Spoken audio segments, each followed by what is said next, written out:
Thank you very much for the warm welcome, and before I start I'd also like to pay my genuine and sincere respects to the First Australians on the land we meet, to their elders both past and present, and to any Aboriginal and Torres Strait Islander colleagues that are here today.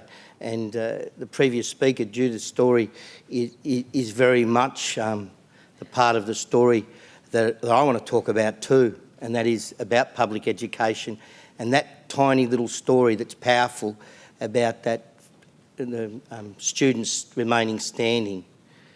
A teacher did that in a public school all those years ago. It's so important that our public schools are actually measured by many, many more things than just literacy and numeracy, and that we shouldn't assume that we don't have to be part of the debate. And my first thing that I want to talk about, devolution is a word. It means a million things to different people. And in Victoria, we're way beyond that particular word. We've been devolved as a system now for almost 20 years, and it is a real shame. It's a shame because we can't go back in many ways. And that's one of the things where I want to start is to talk about the debate that needs to happen. We shouldn't assume. A lot of the people on the other side of the debate haven't been listened to. A lot of people get trotted out and have been in Victoria from overseas. The Elmores or the Hopkins or the different people that'll say, oh, this is good, and we can hold people to account and we get bureaucracy out of the way. Let's be independent. Let's be autonomous. Look at what happened in Canberra. They're saying, oh, give principals more autonomy. Give them more, whatever the word is. I don't want any more. I don't want any more. I'm full. My capacity was filled at the end of the last century. I was working as hard as I could to make a difference for these children on this page. I don't want any more autonomy. I want to be an educational leader and make sure that the purpose of a school, the purpose of a public school, it's written there. It's clear that a public school supports families and communities to develop their children, to educate them, to create engaged citizens. Clearly some families need more help than others. Clearly some families need more help than others. And our school shouldn't be judged. And we're proudly pink, by the way. We're on the My School website. But there's a story behind each one of our 600 students. We got Harishi from the other side of the world. She came across on a boat with her dad. Her mum was killed. She's one of our 8 fantastic students, but she had broken schooling. The little tacker up in the top right-hand corner was sent from Shepparton. He couldn't survive up there. The family split up, came to our school, and now he's engaged. Little Cook came from Somalia, from Mogadishu, lost both her parents, is here with a great uncle and thriving in a school in Melbourne, like they do in tens of thousands of schools right across this country in public schools. We've always done the heavy lifting. We've always done the heavy lifting, and for the first time that'll be acknowledged, let's hope, with Gonski. The historical perspective is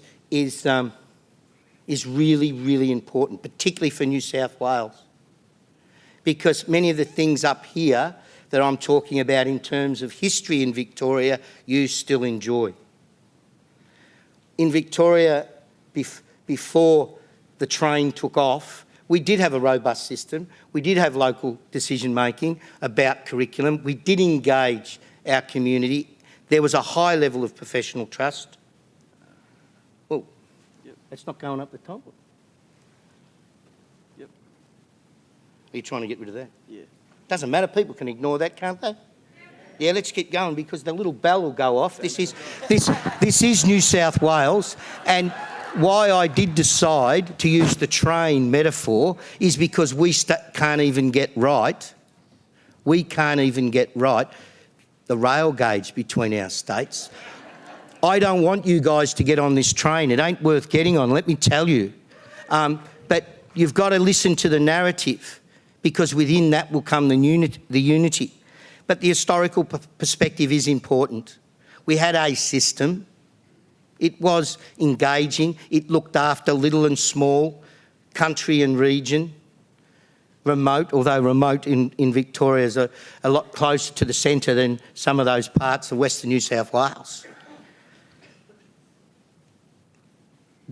I can talk about this fellow in different ways if you like, and I've met him on 3 occasions, and all of those occasions were, I was totally underwhelmed. And I was underwhelmed because it really was all about an agenda. There was nothing personal about it, nothing engaging about it. But when he came into power in Victoria, he really, I think he's the love child of Margaret Thatcher. because he really was he really was Mr. Neoliberal management theory. And he made no secret of that. He made no secret of that. But because we were principals, particularly in Victoria, because of local selection, were politicised. And many of them had this agenda of devolution. It was called self-management in those days. And he came to power, and he just unilaterally closed 300 schools. 300 schools were closed in community, and then you don't get them back. You don't get them back. And it was under the argument, well, they were small, the regional costs were a lot to get them repaired, Public Works couldn't fix up the leaky drains. We have to do it ourselves now. On the weekends, find the plumber that'll do it cheap, because we don't have a system approach to it anymore. School support centres were closed. We had wonderful curriculum consultants that were free to schools. We now buy them at $2,000 a day.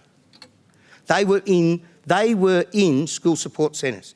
Great curriculum, in pedagogists of the highest degree, just out of school, with great teacher efficacy and confidence. Now we buy them. They don't exist anymore. We buy them. School cleaners, in one decision on a Friday night with some scotch with Alan Stockdale, they said, let's get rid of the work cover problem, and they sacked all the cleaners right across the state, and now we tender them out. And if you're in a little school, you might get your toilets cleaned once a fortnight properly, I suppose, unless we got parents engaged in doing it. Because a large school like ours gets $75,000 for a year to do all of the cleaning infrastructure and support. And I used to be all right in the classroom, but now I've got to be a facilities manager as well and know how to operate tenders. I mean, it's $75,000 for a school cleaner sounds like not a lot, but it's not when you've got 72 classrooms or teaching spaces. So the devolution train took off, and then with all of these things roll on. I'm not going to go through each and every one of them, but each and every one of those little statements broke down a system response to become a school response. Local selection, for instance, of every staff member. Yeah, there's pros and cons, and Dione will talk about some of those in a minute.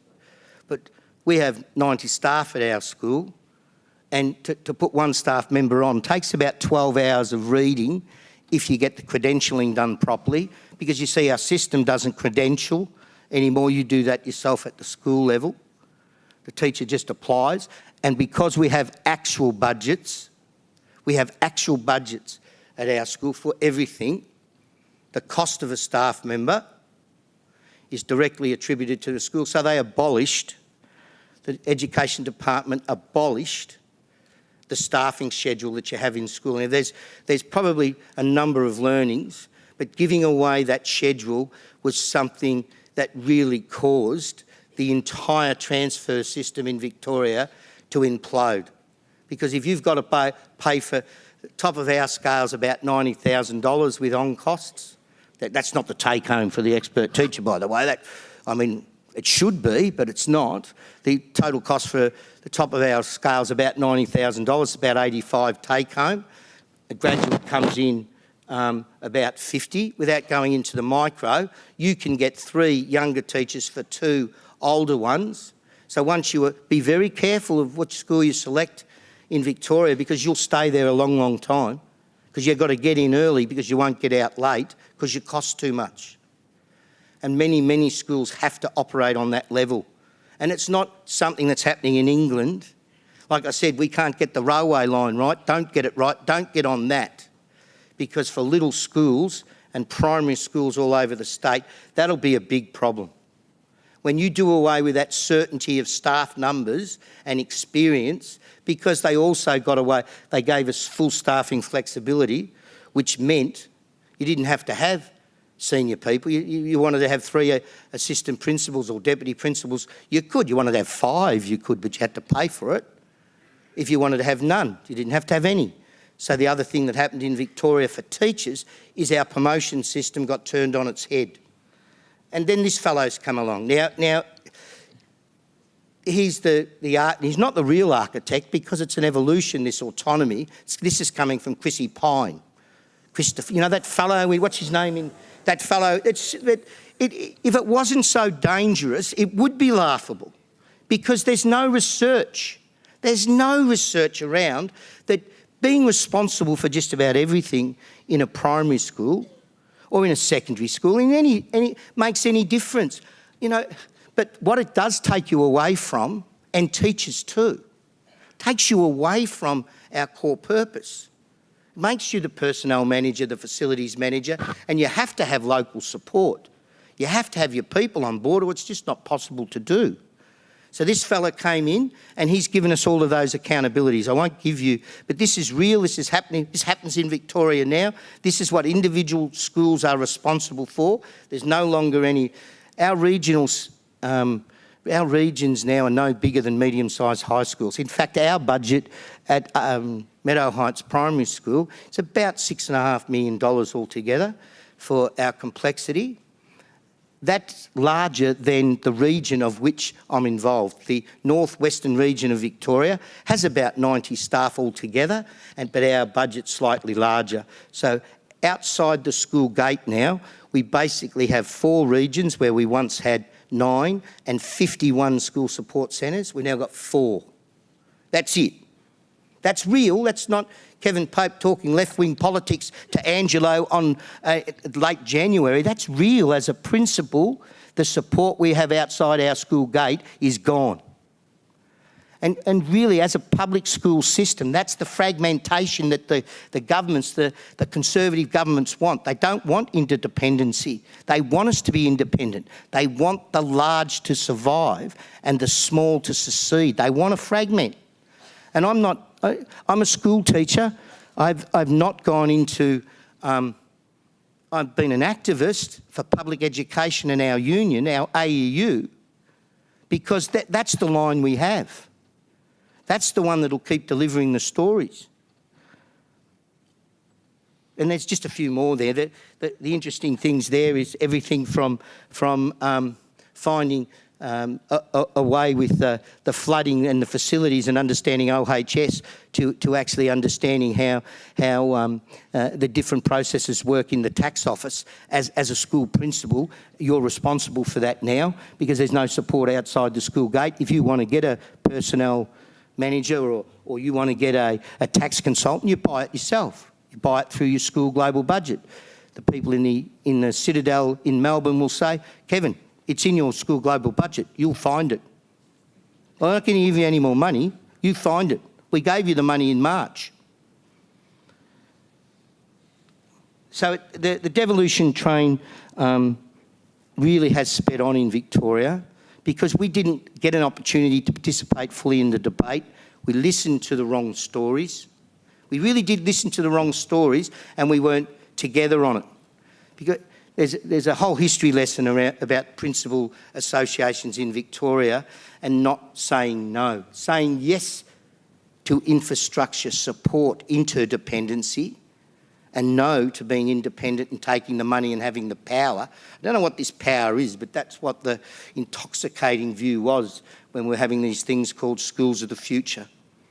And it's a great thing to have LAP, it's called the Learning Achievement Monitor, or AIM, Achievement Improvement Monitor. They're the granddad of NAPLAN.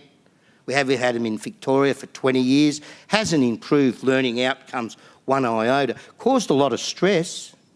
Caused a lot of wasted time. And many of my colleagues in Victoria no longer have music in a primary school or PE. Yeah, but we have the genre called NAPLAN. And we're very proud of the success. Literacy and numeracy is important, absolutely fundamental to what we do, but not wasting time on genre. And if the kids are not ready for persuasive text, don't do it in March. Do it in October. But you'll get a red outcome in your NAPLAN score, Kevin. The point that I'm trying to make there is we just keep listening to the wrong stories, and we legitimise it by saying we'll make this work. We'll make this work. We'll make this work as leaders, and then we don't become leaders at all. Or we become the teachers in our school, the principals, our managers. We don't shape and challenge the change. We just respond to it. Now, you want your bank to do that, your bank manager to do that, and you want your police officer to do that but you don't want educational leaders to do that. You want educational leaders to lead and to develop new narratives and to give new success to kids and to have a different plan for them if that's what they need. And that's what's happened. That's what happened in Victoria. I'm just talking about the big picture in that sense. Dione will talk about some of the issues from a secondary school perspective from her school. If you can just put up with me for a second, I'm nearly finished. But this particular fellow, although he had an epiphany, and I can say these things because I'm from Victoria, and perhaps I'll get sacked when we go back from the holidays, because to do this sort of thing, and I'm not grandstanding for myself, but to do this thing as a principal in Victoria can be career-ending. And that's how they have got this agenda so far. A lot of it's through fear and the fact that we've been fragmented and isolated. And the ticket's been prepared for you. This fellow, he's a conservative. Education's still a cost. But they're also economics. They're also into economics. They couldn't miss out on those billions of dollars. But the ticket's already been prepared for the train. Make no mistake. So those kids, our kids in every one of those 10,000 schools, the thousands of schools across, we need public education. We need to grab the public education ticket with both hands. And I'm not overstating this in saying what Lindsay Connors said. And some of you might know Lindsay Connors, a great woman. I had the privilege of working with Lindsay late last century on this thing called Public Education, the Next Generation. And she was before her time, because everything she wanted us to rail against then is coming up now.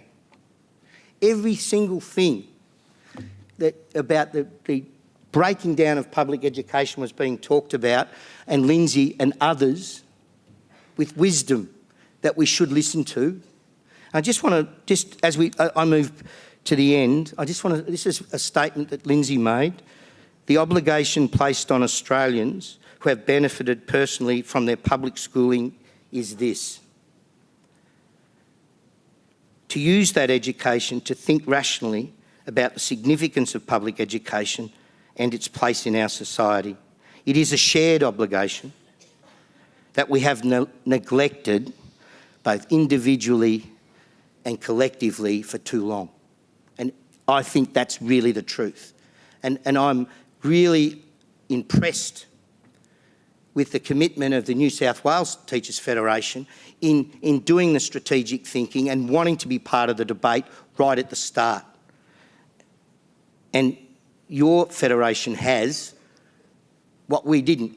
And there are activists in Victoria in our teacher level, at our AEU Vic branch. The teachers were there and strong, but all of this was done outside of that, in the leadership groups, in the principal associations that were not connected. And in New South Wales, in unity is strength. And really that's where and putting kids first. I mean, what a sensational theme for public educators. And if there's anything to learn, let's not make the railway line the same just yet, and don't get on that train. Thank you for listening.